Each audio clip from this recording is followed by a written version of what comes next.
Hello guys, dahil rest day ko ngayon, naisipan ko magsimba. Bali Friday ngayon, Holy Mass. Ito rin yung first Mass ko this year. Ayan, kakatapos ko lang maligo niyan, nagmamadali na ako kaya naka-time lapse. 5 o'clock kasi yung start ng misa. Ayan, katapos ko lang yung mag-BS, nagsusuklay na ako niyan. Bali lalakarin ko lang yung simbahan mula sa amin. Malapit lang naman kasi yon. Ayan, paglabas ko, ang ganda ng panahon. Tila sumasang-ayon yung kalangitan. Saktong-sakto, ang sarap maglakad. Maliwalas. Hapon na yan kasi 5 o'clock ang start ng misa. Late na nga ako niyan, mga 5 minutes. Pero pagdating ko sa simbahan, hindi pa nag-i-start kaya saktong-sakto. Malapit na ako niya sa simbahan. Sakto. Nakita ko tumatawat ng Pilipinas kaya binidyohan ko din. Malapit lang pala to sa munisipyo ng Montalban. Ayan yung itsura ng simbahan. Malaki, maganda yan sa loob.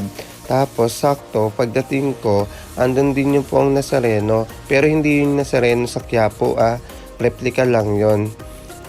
Ayan na, malapit na sakto kasi andyan na yung mga sakristan sa pintuan pero wala pa si Father. Tapos ayan, walang holy water pero okay pa din. Nag-sign up the cross pa din ako bago ako pumasok sa simbahan. Ayun pala, hindi pala pwedeng kunan yung mismong misa. Syempre nga naman, respeto. Kaya yan, kinunan ko bago mag-start. Maganda yung naging pangaral ni Father. Ang sabi niya sa homily niya, paano nga ba pinapatotoo ng tao ang salita ng Diyos? Kaya pagkatapos ni Father sabihin niya, napaisip ako, paano nga ba? Paano ko nga ba pinapatotoo ang mga salita ng Diyos? Saka sinasa buhay ko kaya yun? Kaya ang laking katanungan din hanggang sa tapos yung misa. Tapos ayun yung Poong Nazareno. Ipoprosesyon din niya pagkatapos ng misa.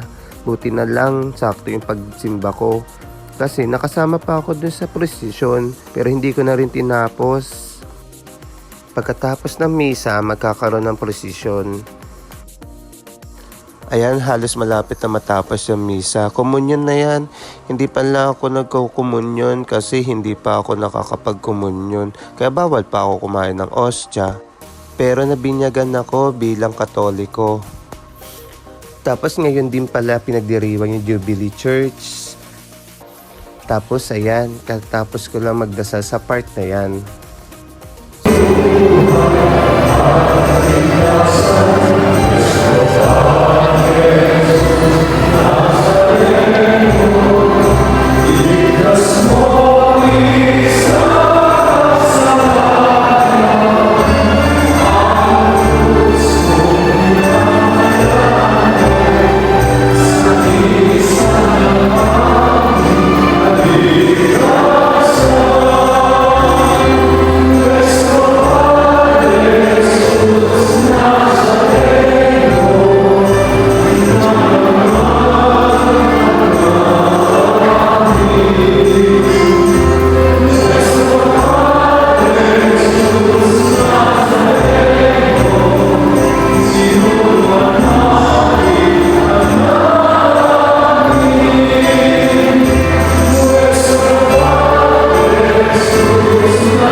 Pagkatapos ng misa, lumabas na ako. Ito yung itsura ng simbahan sa labas. Inaantay na lang na ilabas yung Poong Nazareno. Kaya kuha pa ako ng video sa labas kasi ang ganda talaga ng view. Ito yung itsura niya pagkasakabuan. At habang inaantay ko nga din na ilabas yung Poong Nazareno, napag-isip-isip ko talaga yung sinabi ni Father kanina sa sermon niya. Paano nga ba patotohanan ng mga tao ang salita ng Diyos? Doon pumasok sa isip ko, syempre sa gawa. Pero bakit tila marami sa atin hirap sundin ang salita ng Diyos? Minsan pa nga may mga decision tayo na hindi sang-ayon sa kautusan niya. Pero ang pinakamahalaga sa lahat, maglalaan tayo ng oras sa Kanya, magdarasal, hihingi ng tawad, hihingi ng paumanhin sa ating mga kasalanan, at sa huli, magpapasalamat sa mga biyayang Kanyang ibinigay sa atin at ilalaan ang ating buhay sa Kanya. Sino bang ayaw mapunta sa langit at makapiling siya? Siyempre lahat tayo gusto. Lahat tayo makasama sa kaharian niya at matamasa ang buhay na walang hanggan. So ayan na, nilalabas na yung poong Nazareno. Hindi na ako sumama dyan sa prosesyon, pinanood ko lang yung paglabas ng ama.